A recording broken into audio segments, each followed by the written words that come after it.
Tome os seus lugares e eu quero, nesta manhã, desafiar você com uma provocação. Mantenha a sua Bíblia aberta no Salmo 23. O Salmo 23 é o salmo conhecido por todos nós, todos, servos ou não servos, crentes ou não. Nós já ouvimos falar do Salmo 23 desde os nossos primeiros dias. E o Salmo 23 tem algumas curiosidades que são extremamente práticas para a vida cristã. Primeiro, eu quero provocar você. Aqui tem um tema, era só o que te faltava, é uma pergunta. Normalmente nós usamos temas para início da mensagem, mas a provocação é que este tema será usado no final. Após a exposição da palavra do Senhor, eu quero perguntar para você que está aqui presente e para você que está acompanhando online, eu quero fazer esta pergunta. Por isso é uma provocação. Era só o que te faltava? O Salmo 23 tem algumas curiosidades e a primeira curiosidade é que você jamais poderá ler o Salmo 23 sem conhecer o Salmo 22 e sem saber o Salmo 24, porque eles se complementam. Não há apenas o Salmo 23. Quando nós olhamos na estrutura gramatical, sim, Salmo 23 é um bloco, um poema, com toda a estrutura adequada que nós iremos estudar nesta manhã. Mas o Salmo 23, ele é refletido, ele é estabilizado, ele recebe uma coluna do Salmo 22 e do Salmo 24. Então, quando nós olhamos para o Salmo 23, proporcionalmente nós temos a cruz de Cristo. Do lado esquerdo, nós temos o Salmo 22 e do lado direito o Salmo 24. Por que o Salmo 22 do lado esquerdo? O Salmo 22 é conhecido, super conhecido, como o Salmo do Gólgota, o Salmo do sofrimento. A sua Bíblia está aberta aí? Está, né? Então vamos lá para o Salmo 22, versículo 1, para mostrar para você por que o Salmo 22 é conhecido como o Salmo do Gólgota. Veja o versículo 1. Meu Deus, por que me abandonaste? Por que ficas tão longe? Por que não escutas quando estou pedindo socorro? Este versículo refere-se exatamente ao sofrimento de Cristo ali no Getsêmani e também depois no momento da crucificação. No Salmo 22 ainda, quando nós olhamos o verso 7, que é o verso 7 que mostra Lucas 23. Todos os que veem caçoam de mim, mostrando a língua e balançando a cabeça, e dizem, você confia em Deus o Senhor? Então por que é que Ele não te salva? Se Ele gosta tanto de você, por que é que Ele não te ajuda? Esta referência está em Lucas 23, 35 e Mateus também 27, 43. Prosseguindo ainda no Salmo do Gólgota, ou no Salmo da morte do Messias, o verso 16 diz assim, um bando de marginais está me cercando, eles avançam contra mim, avançam como cachorros e rasgam as minhas mãos e os meus pés. Aqui nós temos uma visão clara do momento em que a vestimenta do Senhor Jesus Cristo é rasgada. Nós observamos ali o momento também em que os pés e mãos são perfurados. E isto está muito claro em Mateus 27.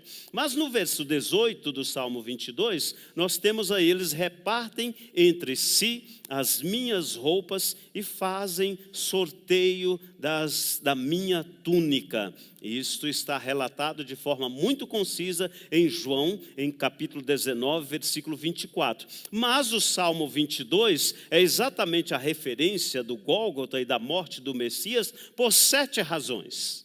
7 razões que quando você se propõe a estudar o Salmo 22, você encontrará estas razões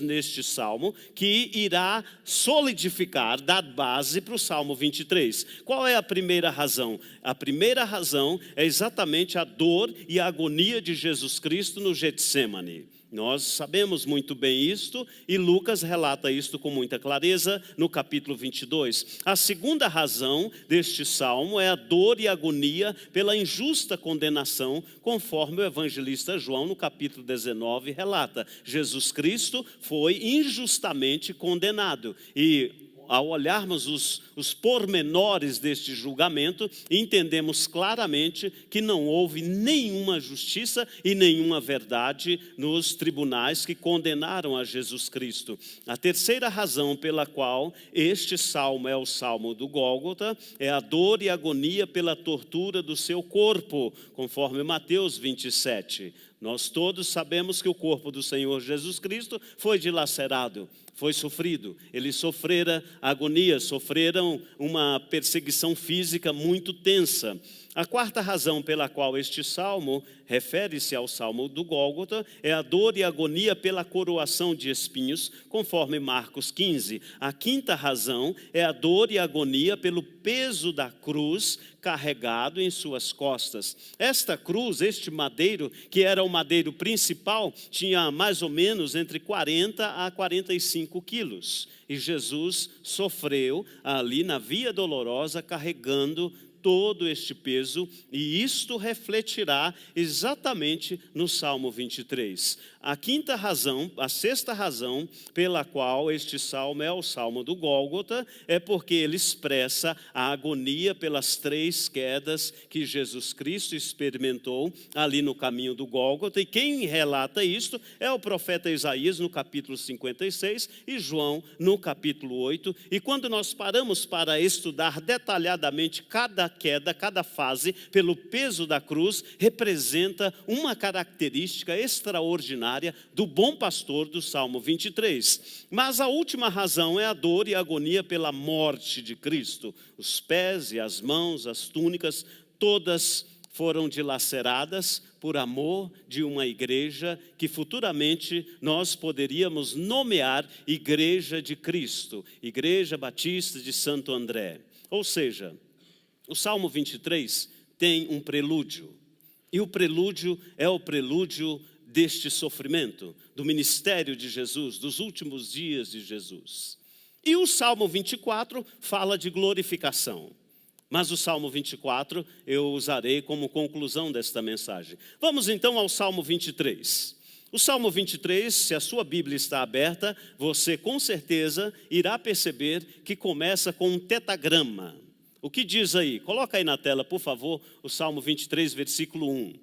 Veja o que diz este versículo: O Senhor. Aqui nós poderíamos terminar esta mensagem apenas com este tetagrama, que é o nome completo, o nome perfeito de Deus. Este Senhor é o mesmo Senhor que se manifesta lá no Éden, mas é o mesmo Senhor que se manifesta a Moisés, e ele diz: eu sou o que sou. Ali, naquela manifestação de Deus a Moisés, diante daquela sarça ardente, o nome de Deus aparece pela primeira vez completo. Isso significa que no Salmo 23, o Rei dos Reis, o Senhor dos Senhores, o absoluto, ele apresenta aqui. E quando nós estudamos todo o Salmo 23, você tem 7 características de Deus neste Salmo. 7 características de Jesus Cristo neste Salmo. Primeiro, o Salmo 22 mostra os sete momentos de agonia e sofrimento daquele que seria transformado no pastor amado. Mas agora, o Deus Todo-Poderoso, apenas nesta palavra, o Senhor, ele se manifesta como sendo Jeová Adonai. Adonai Roi, o Senhor é o meu pastor. Ele se manifesta como sendo Adonai Shalom, o Senhor é a minha paz. Ele se manifesta como sendo Adonai Rafá, o Senhor é aquele que sara. Em quarto lugar, Adonai Tsidenuk, o Senhor é a minha justiça. Em quinto lugar, Adonai Jiré, o Senhor é a minha provisão. Em sétimo lugar, Adonai Nissim, o Senhor é a minha bandeira. Se você destrinchar o Salmo 23 em todos os seus versos, você perceberá que por 3 ocasiões que esta palavra, o tetagrama do Senhor aparece, todas estas qualidades do Senhor são ressaltadas. por exemplo, Ele é o pastor amado, Ele é a paz que excede todo o entendimento, Ele é aquele que sara, Ele é a nossa justiça, Ele é aquele que está presente em todo o tempo, Ele é a fonte da nossa provisão, e não apenas a fonte da nossa provisão, mas Ele é a nossa bandeira. Isso significa que eu e você temos um nome, eu e você temos uma identidade, eu e você temos um general dos generais, eu e você temos o Senhor, o nosso Senhor, e ponto final. Isso é precioso, precioso demais. Mas aqui no Salmo 23 também aparece Jesus Cristo de Nazaré com este tetagrama. Por quê? Porque no Salmo 23 aparece Jesus Cristo como sendo o Cristo amado das nações. No Salmo 23 também aparece Ele sendo o Senhor dos senhores, o supremo extraordinário. Mas no Salmo 23 também encontramos o Senhor Jesus Cristo como sendo o Salvador, o único e exclusivo, mas aparece também como sendo o Cordeiro de Deus, o Verbo vivo de Deus, que é manifestado por João de forma muito clara. Mas no Salmo 23 também aparece este Senhor como sendo o alfa e o ômega, o princípio e o fim e o autor da paz. Ou seja, no Salmo 23 nós temos Adonai, temos o Deus Todo-Poderoso, mas ao mesmo tempo nós temos o grande Messias, o grande revelador, que por muitos de nós e pelo Salmo é apresentado como sendo o supremo pastor. Então, por isso que eu digo que apenas neste nome nós teríamos uma mensagem extraordinária. Se nós parássemos aqui, já estaríamos prontos e abençoados. Por quê? Porque apenas nesta primeira palavra há a manifestação e o sustento e a presença de Deus para as nossas vidas. Lembrando que Davi passou por 3 momentos no seu ministério, na sua vida, por 3 unções. A primeira unção e a primeira experiência em que Davi, o autor do Salmo 22, 23 e 24, a primeira experiência que ele teve com Deus e no processo de ser ungido e separado, foi juntamente com a sua família. Davi foi ungido pelo profeta no contexto da sua família.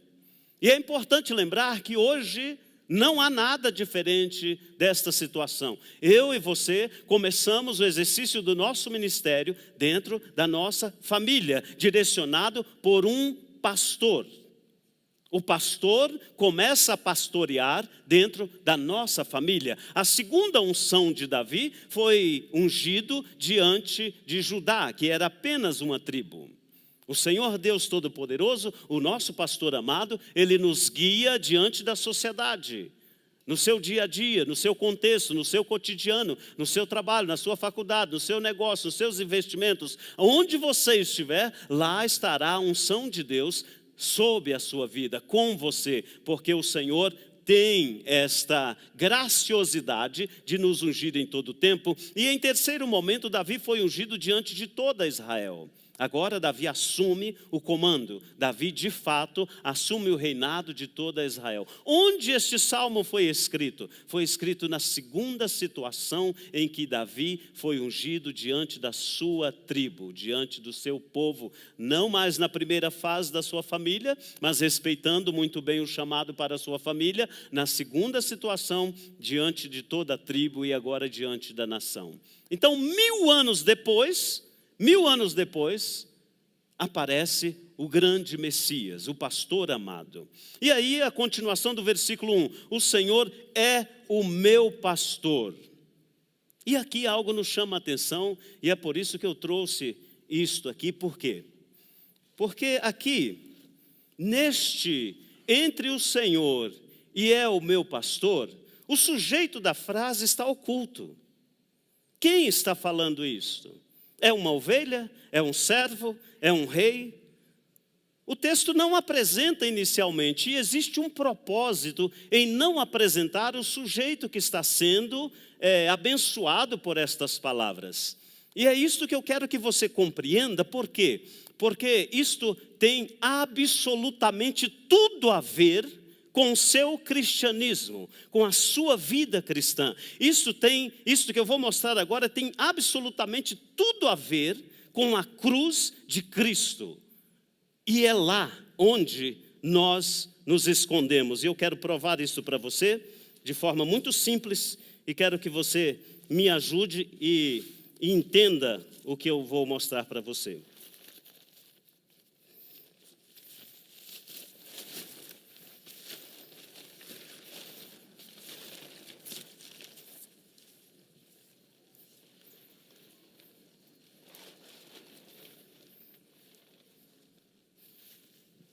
Por que o sujeito está oculto nesta primeira linha? Porque quando nós aceitamos o nosso pastor, o que é que acontece? Você está conseguindo me ver aí? Sim ou não? Mas eu estou aqui? Por quê? Porque a minha voz, porque eu tenho um propósito, eu tenho um chamado, eu tenho um objetivo. E esta razão é a razão muito simples pela qual o Senhor é o nosso pastor. Em primeiro lugar, Ele nos esconde nele mesmo. Nós somos escondidos no Senhor. E aqui, dentro deste espaço que hoje, simbolicamente, está sendo representada por uma barraca, mas é o nosso templo espiritual, é a casa de Deus se manifestando em nossas vidas, aqui dentro há proteção. Aqui dentro, Satanás não consegue nos visualizar. Aqui dentro há a presença de Deus. Aqui dentro há a direção. Aqui dentro há a manifestação da provisão divina. Aqui dentro há aconselhamento. Aqui dentro há a palavra. Aqui dentro há maná. E Deus não compartilha isto com o inimigo. É por esta razão que eu e você, graciosamente, isso não depende de você, não depende de mim, graciosamente, eu e você somos escondidos em Cristo Jesus. Quando o inimigo olha para nós, ele vê a cruz de Cristo.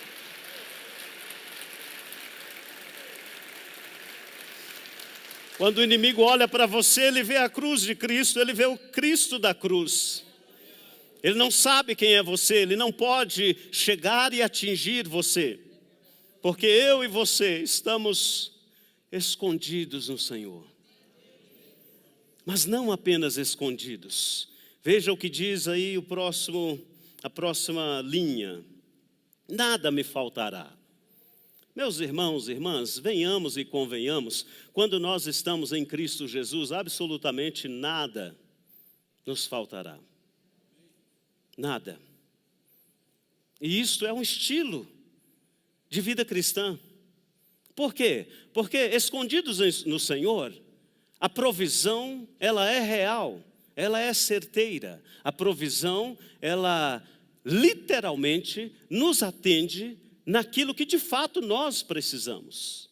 Portanto, o nosso Senhor, o pastor, o nosso mestre por excelência, Ele não permite, e eu digo isso em tempo presente, Ele não permite que nada lhe falte. Quando eu estava cursando o primeiro curso de teologia, lá em Curitiba, a faculdade, eu morava 6 quilômetros longe da faculdade. E eu tinha recém-chegado de uma missão de 1 ano e meio em missões com criança na Argentina, e como missionário eu não tinha nada, nem R$1, não tinha nada mesmo, literalmente a roupa do corpo. Uma igreja amavelmente me cedeu um quarto no fundo da igreja para que eu ficasse, e eu ia a pé para o seminário. Ia a pé, 6 quilômetros, e voltava e ia muito bem. E uma certa vez eu reclamei para o Senhor, falei: Senhor, 6 quilômetros, Curitiba, o melhor transporte do mundo. Do mundo não, do Brasil, né? Do mundo foi um pouco de exagero. O melhor transporte do Brasil, e eu indo a pé.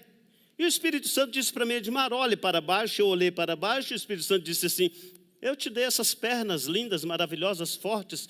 Caminhe, meu amigo, ande. E eu continuei por alguns meses ainda indo a pé para a faculdade. Mas me faltava, além desse transporte, a igreja me acolheu, mas a igreja me acolheu só fisicamente e não providenciou para mim um alimento, e eu passava por necessidade naquela época. Eu lembro uma das aulas que eu fui para o seminário naquele dia à noite, sem nenhum alimento no estômago. Eu já estava acostumado porque tinha uma vida de jejum e de regras e aquela coisa toda, de restrições, não regras, de restrições. E naquela noite eu disse: Senhor, eu estou voltando para a igreja, para casa e estou com muita fome, Senhor, minha barriga está doendo. Eu falei desse jeito mesmo. E o Senhor disse para mim: Edmar, continue. Na época que existia orelhão, né? Hoje, eu apresentei o orelhão para o Davi. Pai, o que é isso? O Senhor disse: olha, naquele orelhão, você encontrará 3 pães quentes e 1 litro de leite gelado, porque eu sou apaixonado por leite gelado. E o Senhor falou: você encontrará naquele orelhão 3 pães quentes e 1 litro de leite gelado. Isso era 22h30, mais ou menos. E eu pensei: realmente estou delirando, né? Porque encontrar num orelhão pão quente e leite gelado é um delírio. Isso deve ser resultado da fome, mas como eu sou obediente, eu irei.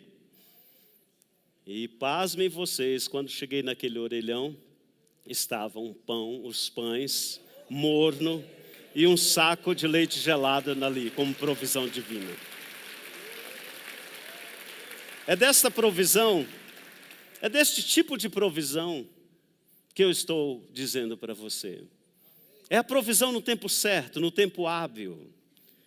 A escassez faz parte da vida cristã e nós iremos olhar isso no próximo verso, mas a provisão do Senhor, ela é antecipada porque nós estamos escondidos no Senhor. E quando estamos escondidos no Senhor, absolutamente nada te faltará.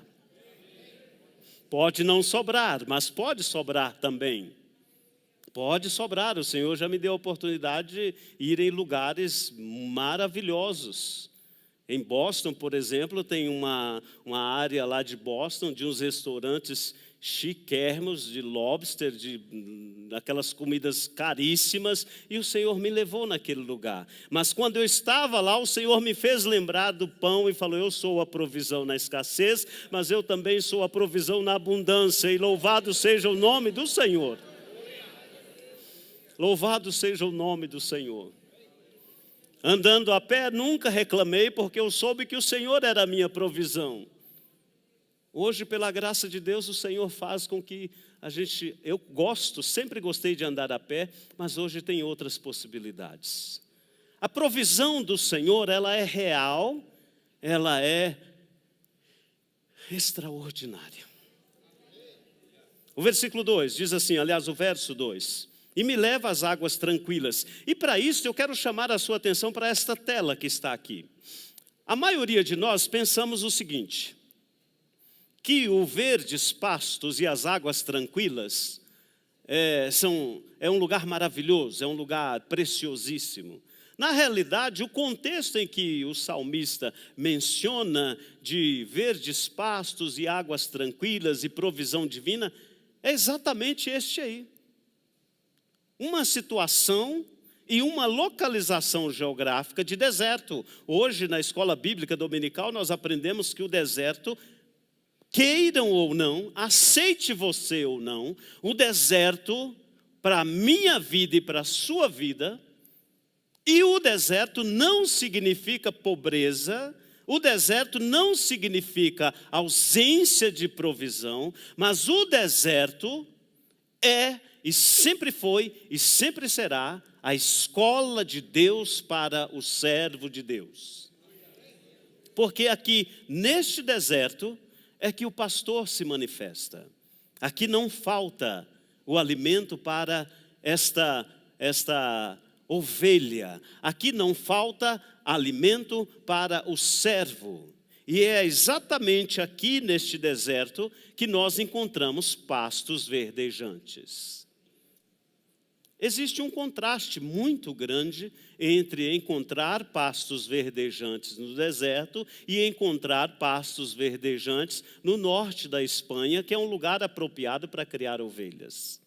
Nós estivemos há muito tempo atrás, eu, a Daniela e outros pastores, nesta região, e muito me surpreendeu, porque como é uma região desse tipo de criação, nós encontramos ali 3 pastores com, eu acho que estavam mais ou menos umas 300 ou 400 ovelhas, todas elas misturadas, todas elas ali no mesmo ambiente, mas muito bem alimentadas e num pasto verdejante. E eu pensei, poxa, como vai ocorrer a separação destas ovelhas?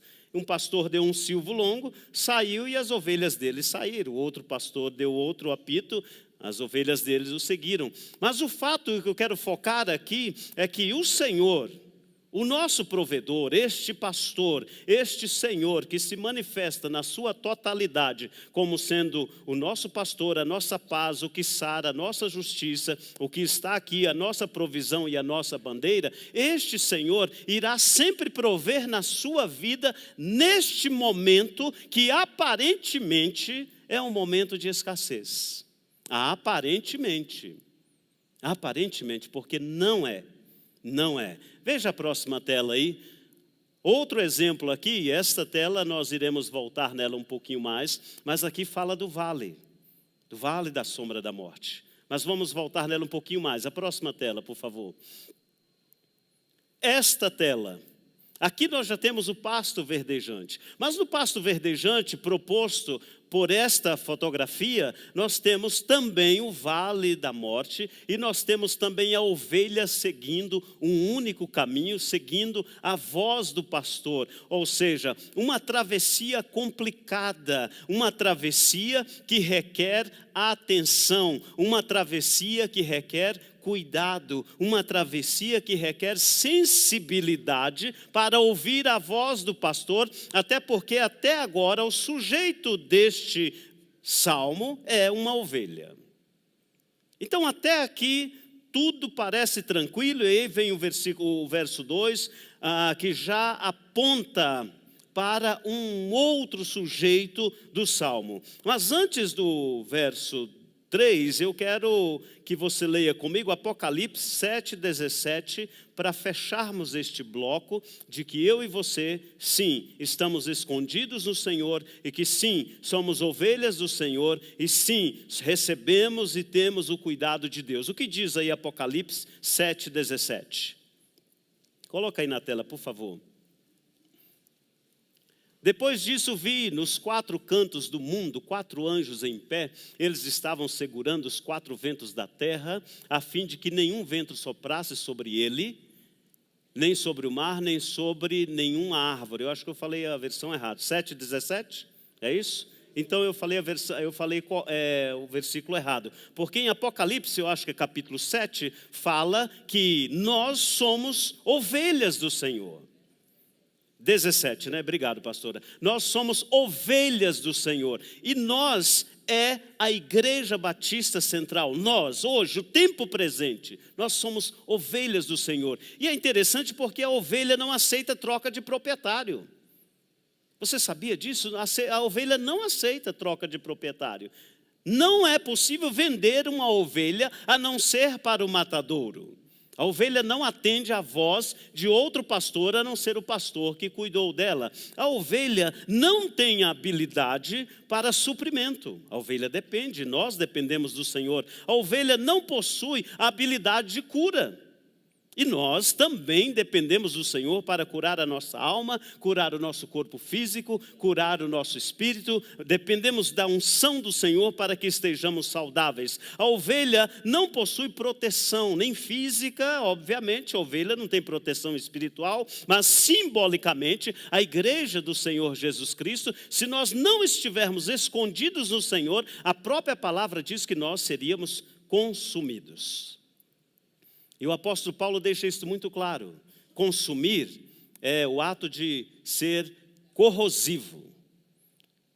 É claro que você não fez isto, mas talvez você já assistiu a algum vídeo quando se coloca o ácido em uma base e aquele ácido corrói, desmancha. Então, se eu e você não estivermos escondidos no nosso pastor, que é o nosso provedor, nós seremos destruídos.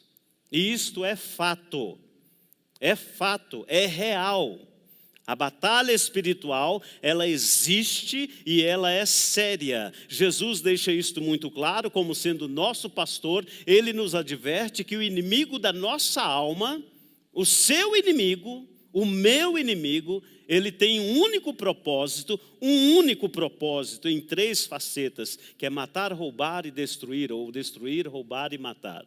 Então, não brinquem, não saia fora da proteção do Senhor. E agora o terceiro versículo, ou o terceiro verso, diz assim, do Salmo 23. Volte lá para o Salmo 23, por favor. O Senhor renova as minhas forças e me guia por caminhos certos, como Ele mesmo prometeu. Querida igreja, aqui existe um fato extremamente importante, por quê? Porque há uma transição. Agora, esse Deus Todo-Poderoso não cuida apenas de ovelhas, mas Ele cuida de servos. Quando Jesus Cristo, lá na cruz do Calvário, entregou a si mesmo, por mim e por você, conforme profetizado pelo profeta Isaías, houve uma transição. Nós fomos aceitos em Cristo Jesus, e agora o Senhor tem o prazer de nos chamar, não mais ovelhas, não mais servos, mas nos chamar de amigos. E aqui, neste verso, começa um relacionamento de amizade. Amizade. Dentro da guarda do Senhor, é desenvolvido um novo ambiente, e neste novo ambiente, o anfitrião aparece, o anfitrião se apresenta, e o anfitrião coloca algumas possibilidades, todas acessíveis. Em outras palavras, um buffet é aberto, um restaurante self-service é aberto. E o anfitrião diz para mim e para você: olha, tudo isto você está guardado em mim, ainda que você aparentemente esteja no deserto, mas toda esta provisão eu coloco à sua disposição e eu começo renovando a sua força. Você já foi visitar alguém na UTI? Se você não foi, eu oriento que tenha essa experiência pelo menos uma vez na vida. A imobilidade, a falta de força de alguém que está na UTI é entristecedor, porque a pessoa não consegue se movimentar. E é por esta razão que o Senhor, o Deus Todo-Poderoso, o anfitrião, o Rei dos Reis, Ele começa nos servindo as forças, renovando a nossa força, renovando a nossa perspectiva, renovando a visão de reino, renovando a visão de provisão. E nesta manhã, é isto que o Espírito Santo de Deus quer que você compreenda, independente da situação em que você experimenta pobreza, riqueza, saúde ou não, a provisão, a força do Senhor, ela se manifesta à sua disposição, e isto é real, e eu e você temos acesso a esta possibilidade de recebermos da parte do Senhor o ânimo. Ele renova as nossas forças. E um segredo maravilhoso aqui deste renovo, porque o Deus Todo-Poderoso, Ele não manda renovo apenas de baixo para cima, mas Ele é o próprio renovo. Ele é o próprio renovo, o alimento celestial, o maná celestial, que somente Ele produz. Assim como nós olhamos na saída do povo do Egito, quando faltou o alimento, o Senhor, o próprio Deus, Ele produziu o que nós chamamos hoje de maná celestial, e este maná celestial continua sendo esta palavra que nos alimenta. Em outras palavras, em outros termos, o renovo do Senhor, através do Espírito Santo de Deus, continua e sempre será a palavra de Deus. Buscar ajuda com profissionais externos é maravilhoso, é necessário. Mas diante do que o Senhor propõe, o primeiro lugar, a primeira ajuda é a palavra de Deus. E isto é renovar de forças. O Senhor tem prazer em renovar as suas forças nesta manhã. Ele trouxe você aqui exatamente para isso, para mostrar para você quem é esse louco que acha uma barraca, que foi até abençoado para uma barraca, para mostrar para você que você está guardado no Senhor, mas não apenas guardado, mas o Senhor renova a sua força em momento de tristeza, em momento de angústia, em momento de solidão. Só mesmo Deus Todo-Poderoso que pode mudar cenários, e é isso que Deus vai fazer na sua vida. Ele mudará o cenário da sua vida, você será renovado pelo Senhor. Este é o nosso pastor, este é o nosso pastor. E além dele renovar as nossas forças, ele nos guia por caminhos certos. Esse guiar aqui, meus irmãos, é muito profundo. Não é apenas apontar o caminho, mas o Senhor senta comigo e com você e discute e relaciona conosco. Nenhum psicólogo no mundo, por maior capacidade acadêmica que tenha, consegue penetrar o nosso coração. Esse caminho, esta palavra referindo a caminho, está exatamente denotando sabedoria e conhecimento, diálogo, comunhão, convivência, koinonia. Aqui o Senhor não apenas mostra o caminho, mas Ele faz o caminho, Ele prepara o caminho e Ele nos dá sabedoria para caminharmos por este caminho. Sabe por quê? Porque o nosso Deus é o Deus do alimento espiritual, é o Deus do maná celestial, que somente Ele pode produzir, mas Ele é a nossa proteção, é a nossa segurança, é o nosso conforto. Tudo isso no verso 3, Ele é o nosso repouso, a nossa recuperação, Ele é o nosso vigor da nossa alma, do nosso corpo e do espírito, mas acima de tudo isso, Ele é a fonte de abundância de bens, de alegria e bem-estar na alma. Isto significa que o nosso pastor, o Senhor dos senhores, Ele para te ouvir. Ele quer te ouvir. Ele quer te ouvir. Ele quer mostrar o caminho para você. Nós estávamos aqui numa quarta-feira orando e uma família veio pedir oração. Não lembro qual é essa família e louvado seja Deus por isso, porque nós não lembramos mesmo, é assim que o Senhor faz. Mas esta família veio pedir oração por um negócio, pela compra de um caminhão que havia executado essa compra e não estava dando certo, e esse caminhão faria falta na frota.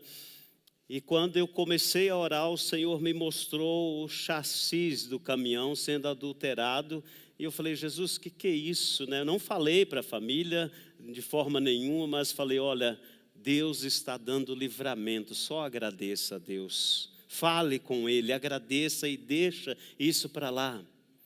Estou citando esse exemplo para mostrar para você que a maioria das vezes que o conselho do Eterno vem para a sua vida e para a minha vida é como sinal de provisão, de comunicação, é como sinal de cuidado de Deus, e por esta razão Ele nos guiará por caminhos seguros, por caminhos certos, como Ele mesmo prometeu. Quando Ele prometeu isso? De Gênesis a Apocalipse. Você precisa, eu preciso, nós precisamos ter um diálogo a cada dia melhor com o Senhor.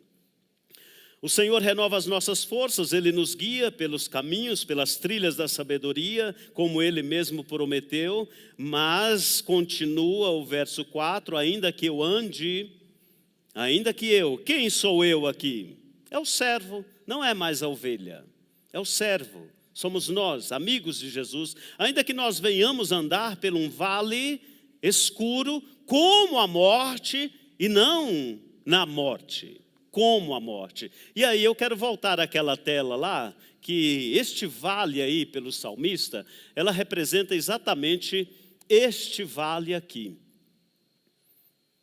Aqui está o vale, e era comum na época que as ovelhas atravessavam por esses trieiros, por estes caminhos, era comum o sol chegar um pouco mais cedo, e era comum também, se a ovelha desobedecesse, se a ovelha saísse do caminho, obviamente era o último momento daquela ovelha. Então, quando nós olhamos que o Senhor, o nosso pastor, Ele nos dirige quando estamos caminhando, ainda que passemos por um vale escuro, nós precisamos lembrar que na nossa vida cotidiana, em direção às mansões celestiais, nós corremos riscos. Todo ser humano corre risco. Todo ser humano corre risco. Por quê? Porque eu e você somos dotados de sabedoria para planejar, para desejar, para sonhar, para colocar no papel os planos. E é por esta razão que eu retomo mais uma vez. Se nós estamos guardados no Senhor e nada nos falta, automaticamente, nos momentos de riscos, sejam eles quais forem, o Senhor nos fortalece, nos anima e nos orienta. Por quê? Porque desta forma, não teremos medo de nada. Não teremos medo de nada. Meus irmãos e irmãs, o medo é o oposto da fé. Se eu e você abrirmos brecha para o medo, nós estamos tirando a fé. Não importa se o abismo é profundo, não importa se a estrada é íngreme, é difícil, não importa se o que você está experimentando é diferente, mas uma situação nesta manhã, o Espírito Santo quer deixar muito claro para você: não tenha medo, não tenha medo. Você está escondido em Cristo Jesus, você está guardado por Ele, a situação é momentânea e você deve, em nome de Jesus, tomar posse da vitória, porque a vitória já é sua e você está escondido nele, e é por isso que a vitória já é sua. Portanto, não tenha medo, pois tu, Senhor Deus, estás comigo. O Senhor está com você? Amém. Com certeza, você está no Senhor. E Ele faz o quê? Te protege e te dirige. Esse verbo proteger e dirigir está dentro das condições de ensinamento. E aí eu quero mostrar um videozinho curtinho para você entender isso aqui, para nós caminharmos um pouquinho. Olha o que aconteceu com essa ovelhinha. Isso é um pastor da vida real mesmo. O que ele está fazendo com essa patinha aí? Está mobilizando, cuidando. Mas quem quebrou essa patinha dessa ovelha? Quem quebrou a patinha da ovelha? A maioria de nós não sabemos, né? Mas foi o próprio pastor que quebrou. O próprio pastor. Faz parte da proteção. Ouvindo alguns teólogos, alguns ensinadores, eles mencionam várias situações, vários exemplos de ovelha que está sob o cuidado do pastor, mas que age em rebeldia. Sai uma vez do aprisco, aí vai lá, pega carrapicho, o pastor cuida direitinho e fala, cuida ou ensina, né? Você precisa ficar aqui, aqui é a guarda, aqui é o cuidado. Passa um pouquinho, a ovelhinha sai novamente, outro momento a ovelhinha escapa novamente. E isso às vezes me faz lembrar alguns de nós que somos cabeça dura, que ficamos escapando do aprisco do Senhor, até que o Senhor nos ama tanto que pega e quebra a nossa patinha. Quebra a nossa pata. O Senhor já fez isso com você? Já, com certeza, porque Ele ama aquele que Ele corrige. E nós somos filhos do Senhor. O ideal é não chegar a esse ponto, o ideal é ser obediente, o ideal é se resguardar dentro da presença do Senhor, o ideal é obedecer, que é o alfabeto do servo de Deus, né? Obedecer, este é o alfabeto do crente, o ideal é isso. Mas se você pensa em continuar nas suas escapadinhas, lembre-se do que eu vou te falar pelo nome de Jesus nesta manhã: o Senhor vai quebrar a sua patinha. O Senhor vai quebrar a sua patinha, porque Ele te ama. E aí você não fugirá mais do aprisco. Mas tem uma vantagem em ter a patinha quebrada, além da dor, além de ficar mancando, além de caminhar mais lento, é que o pastor te carregará enquanto a sua patinha estiver quebrada. Mas evite isto, evite. O verso 5: preparas um banquete para mim, onde os meus inimigos não podem ver, ou onde os meus inimigos me podem ver. O versículo 5, ele novamente apresenta circunstâncias adversas, e eu quero apresentar aqui, juntamente com este comentário, algumas características deste inimigo, que é o seu inimigo e é o meu inimigo. Este inimigo, ele tem algumas características muito presentes no dia de hoje. Por exemplo, este inimigo é aquele inimigo que tira de nós a paz. É aquele inimigo que luta contra as nossas vidas de forma insensata. É aquele inimigo que luta contra as nossas vidas ao ponto de nos insultar, de trazer afronta. Este inimigo aqui não é um inimigo qualquer, é um inimigo que está próximo. É um inimigo que cerca o nosso contexto.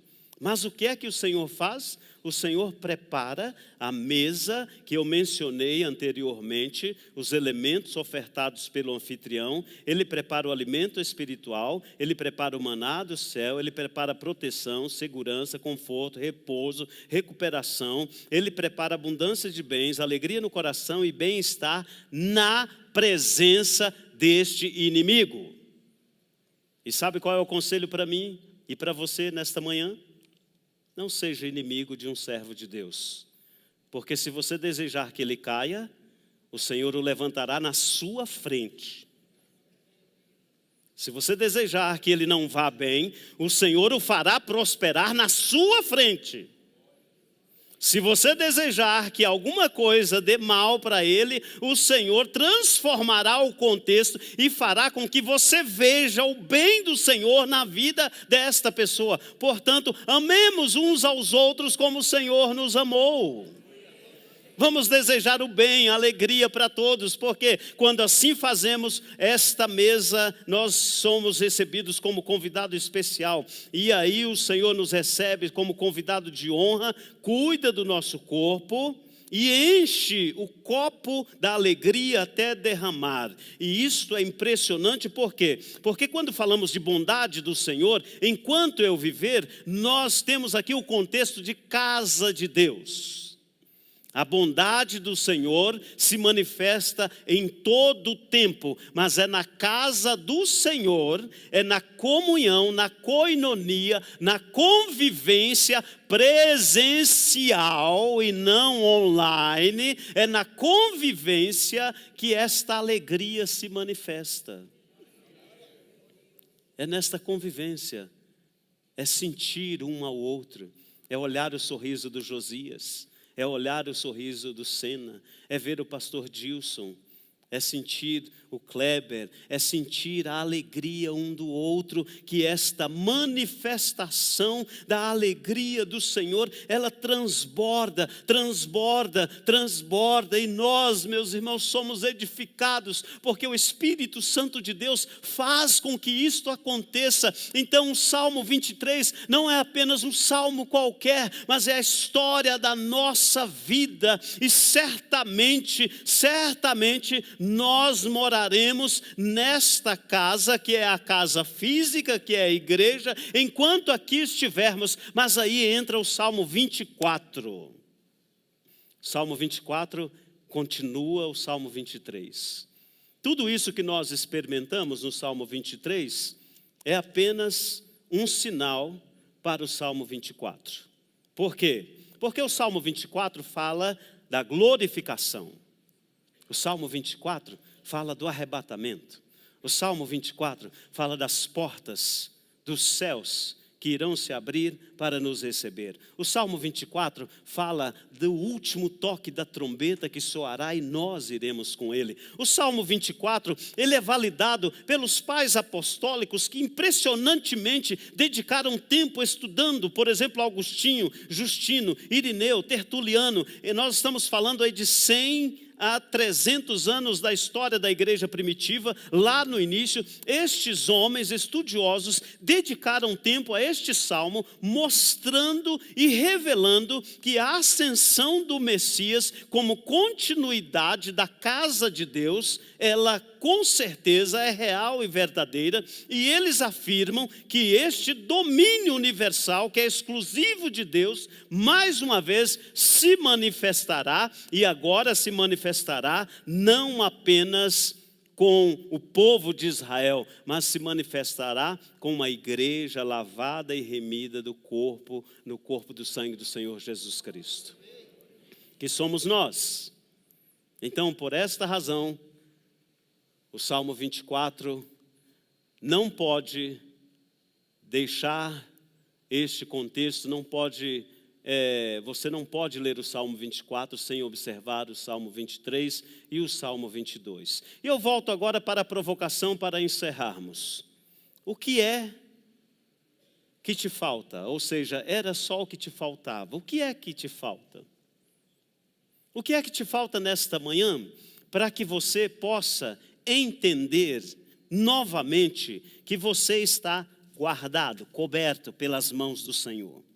E que aos pés da cruz do Senhor, guardado pelo Senhor, o inimigo não consegue te ver, mas não apenas isto. Quando você está guardado pelo Senhor, você tem provisão, você tem orientação, você tem saúde, tem vida plena, vida abundante, você tem comunhão com o Espírito Santo, você tem o maná celestial, você tem a igreja de Cristo orando por você. E se isto não for suficiente, nós ainda temos a promessa da vida eterna.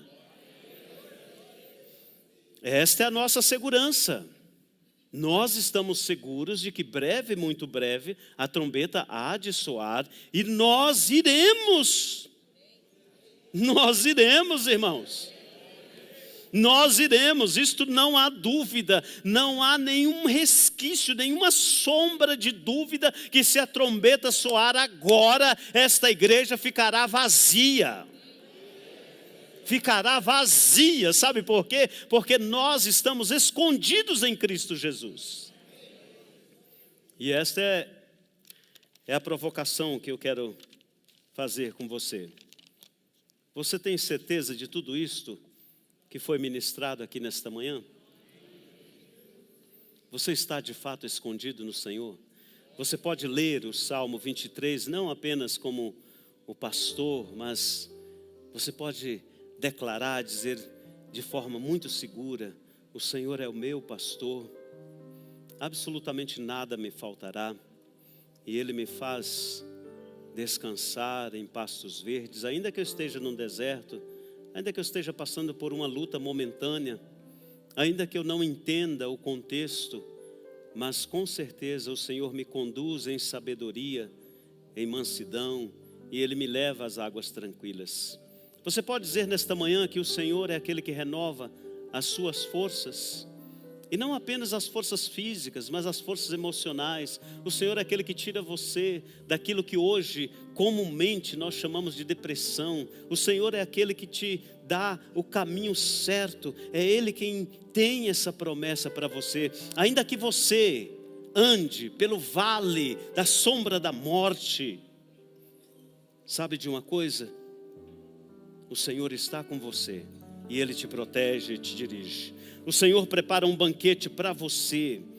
Não interessa o que os seus inimigos irão pensar, não interessa o que os seus inimigos irão planejar, não interessa, sabe por quê? Você está escondido no Senhor.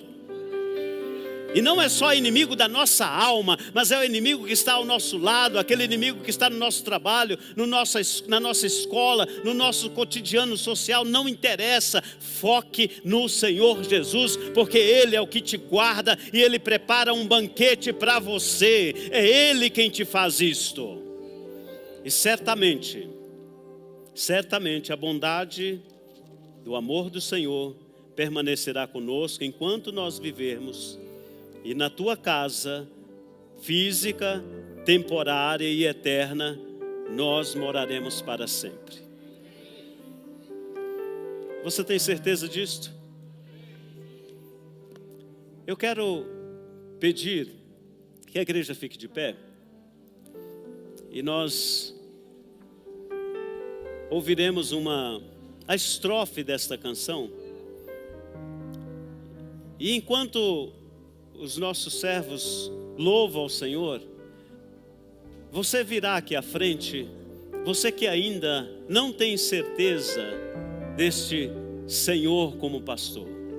Nós iremos orar por você, pastor Dilson, a pastora Ângela, nós, os intercessores, nós estaremos aqui juntamente com você, testificando diante de Deus e diante da igreja, que agora sim você faz parte do corpo de Cristo e que você tem um pastor.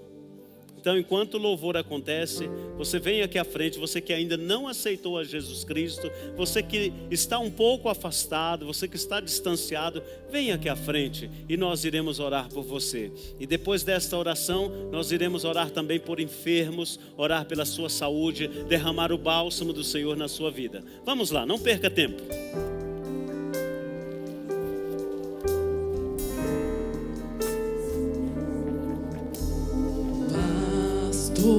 Michel, te atrapalha um pouquinho. Mestre, de nada eu tenho falta. Onde está a primeira pessoa? Você que quer aceitar a Jesus. Pastor, mestre, de nada eu tenho falta. De nada eu tenho falta. Pode vir aqui à frente que nós vamos orar por você. Não perca tempo. Venha que o nosso tempo é escasso. Venha, pode vir em nome de Jesus. Nós estabelecemos o reino de Deus aqui. Em nome de Jesus, venha. De nada eu tenho falta. Quando estou abatido, quando estou em perigo, de nada eu tenho falta. Aleluia. Aleluia. De nada eu tenho falta. Aleluia. Jeová Jireh, Jeová Nissi, Jeová Shalom, Jeová Shalom, Jeová Shalom, Estabelecemos o teu reino. Jeová Estabelecemos o teu reino. Aonde estão aquelas pessoas que estão distanciadas do Senhor? O Senhor te trouxe aqui nesta manhã e deixou muito claro que o seu lugar não é fora da presença dEle. O seu lugar é nele, com Ele, para Ele. Venha restaurar, venha nesta noite renovar, nesta manhã renovar a sua aliança. Venha, não deixe para depois. Não deixe para depois. Venha agora mesmo. Tem mais alguém que quer renovar a aliança, que quer entregar a sua vida para Jesus Cristo, nosso supremo pastor? Por que ficar fora na escassez, na angústia? Por que ficar fora na solidão? Por que querer andar sozinho? Não deixe o Senhor quebrar a sua patinha. Não permita chegar neste momento de sofrimento. Venha, se entregue ao Senhor nesta manhã. Foi para isso que o Senhor trouxe você aqui. Foi para isto, para dizer que Ele te ama, Ele tem um lugar, um propósito, um plano para você. Oh, aleluia. Aleluia. Oh, Rexandaramanaias, aleluia. Oh, rebai, tu nem macanta lá, Espírito Santo de Deus, tu és lindo. Irás prover de novo. Aleluia, aleluia, aleluia, aleluia, aleluia, aleluia, aleluia, aleluia, aleluia. Eu creio em ti. Oh, Eu não vivo no que vejo, aleluia. vivo no que creio. Irás prover de novo. Eu creio em ti.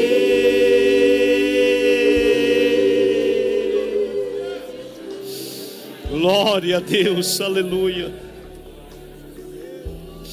aleluia, aleluia.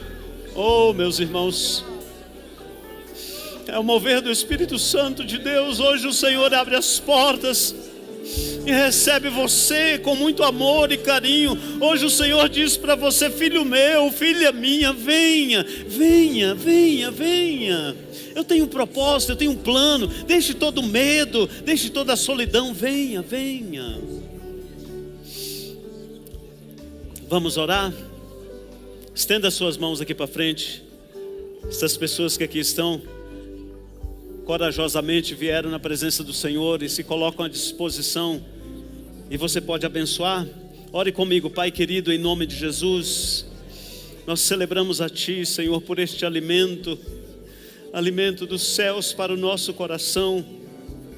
E aqui estamos, Senhor, com o Teu povo aqui à frente, que vieram declarar publicamente que o Senhor é o nosso Salvador, o nosso pastor, o nosso mestre por excelência, e que a partir de agora, Senhor, nós temos um nome, nós temos a marca do sangue de Jesus Cristo, nós temos, Pai querido, nome escrito ali no livro da vida. Pai, recebe os Teus servos que estão reconciliando, recebe, Papai querido, Pai, aqueles que não vieram aqui, recebe o Senhor também em suas orações particulares, aqueles que estão em casa acompanhando. Pai amado, em nome de Jesus, que a Tua graça, o Teu amor, a Tua misericórdia sempre, sempre, sempre, sempre possa se manifestar. E nós oramos em nome de Jesus, em nome de Jesus. Pode louvar ao Senhor com as suas mãos, agradecendo a Deus. Aleluia, glória a Deus.